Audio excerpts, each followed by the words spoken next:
se entendería pues un arreglo, un convenio como el que ha logrado, según parece, Ovidio Guzmán.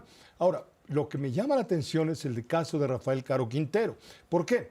Porque Caro Quintero, además de los delitos vinculados al narcotráfico, es decir, delitos contra la salud, que pegaron y afectaron gravemente en Estados Unidos, está también acusado, señalado y confeso como el autor de la muerte de Enrique Kiki Camarena, aquel agente de la antinarcóticos asesinado en Guadalajara, Jalisco, hoy hace 40 años. Y una muerte de un agente, de un policía, eso no lo perdonan los policías de Estados Unidos.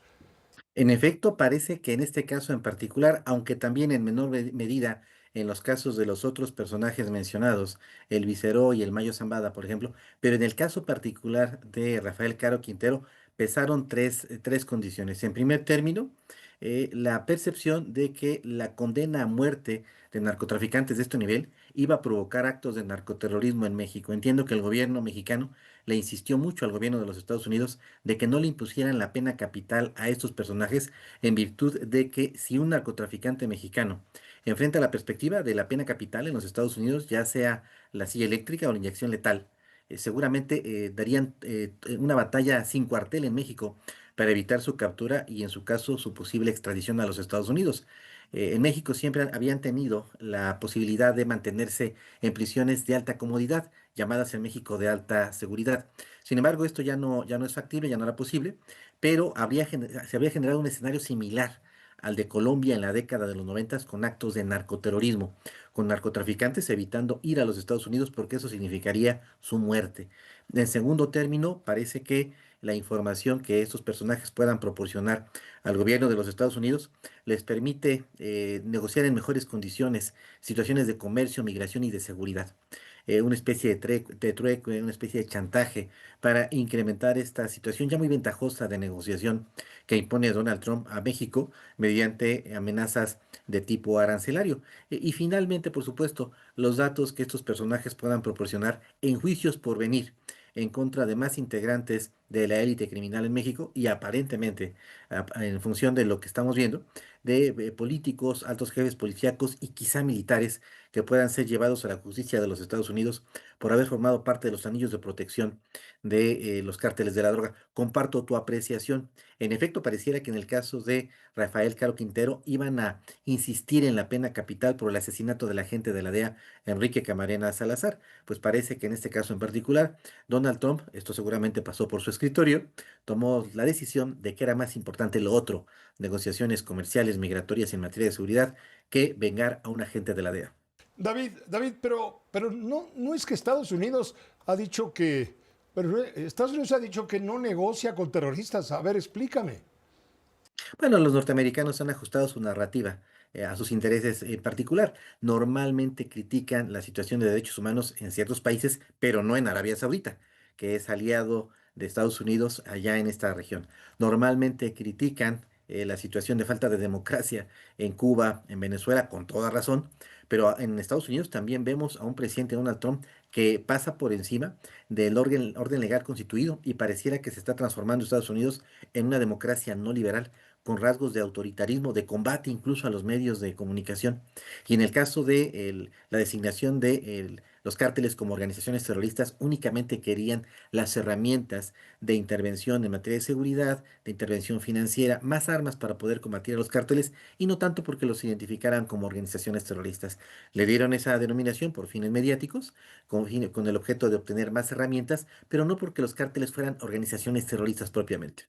Ahora, ¿recuerdas que 29 capos fueron exportados, si me permites decirlo de manera elegante, a Estados Unidos? Fueron exportados, fueron extraditados, fueron llevados de México a entregados a la justicia estadounidense en un procedimiento que ha sido sumamente cuestionado, ipso facto, vamos. Y bueno, pues entre los capos que iban Rafael Caro Quintero, iba Vicente Carrillo Fuentes, el viceroy, pero también Antonio Ceguera Cervantes, Tony Montana, Miguel Ángel Treviño Morales, alias el Z40. Ellos sí podrían enfrentar la pena de muerte, ¿no? Por la gravedad de sus delitos. Sí, es posible, aunque si se avienen a este acuerdo de delación premiada que muchos capos están pactando con los norteamericanos, es posible que la libren. Ya hemos visto cómo el gobierno de los Estados Unidos está cambiando de paradigma. Normalmente un capo mexicano en los Estados Unidos le esperaba una tumba de cemento como en la que está actualmente el Chapo Guzmán. Pero los norteamericanos en esta nueva etapa lo que buscan es mostrarle a los capos mexicanos lo que puede pasar en positivo para ellos si colaboran. Reducciones de sentencia, eventualmente su libertad, poder traer a sus familiares a vivir a los Estados Unidos en el esquema de protección de testigos, conservar parte de las fortunas que han acumulado con los años. Por ejemplo, la penalización económica que le pusieron a Ovidio Guzmán fue de 80 millones de dólares, una cantidad irrisoria para los ingresos que tiene al día el cártel de Sinaloa y la posibilidad de no estar en penales de alta seguridad. Lo que vemos en consecuencia es un esquema de negociación, una segunda modalidad que tienen los norteamericanos, demostrarle a los capos mexicanos que les conviene rendirse para de esta manera invertir menos tiempo, recursos en el combate a las organizaciones criminales en México. Pues agradecemos muchísimo, David Saucedo, como siempre, tu buena voluntad para ayudarnos a entender el contexto apropiado de lo que está sucediendo por las noticias que nos llegan de allá.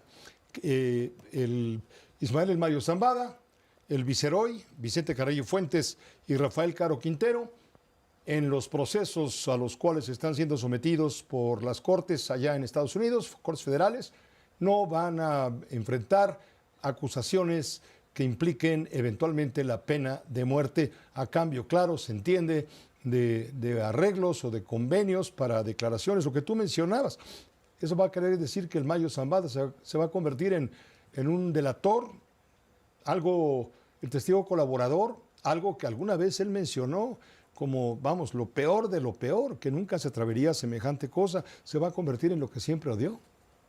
En la recta final de su carrera criminal, me parece que esta es la única salida que tiene para él mismo poder gozar de un nivel razonable de atención médica, de contacto con sus abogados, de sus familiares y evitar que algunos de sus integrantes del círculo familiar más cercano sean acusados de narcotráfico por parte de los norteamericanos. Sin duda era algo que él no había previsto, pero que finalmente ocurrió a raíz de su captura y extradición unilateral hacia los Estados Unidos. Gracias, David Saucedo. Gusto en escucharte y saludarte. Igualmente, Pepe, te mando un abrazo. Igualmente, gracias. David Saucedo, consultor en materia de seguridad. Por supuesto, es un proceso de enorme interés para la sociedad mexicana. Vamos a ver cómo va paso a paso todo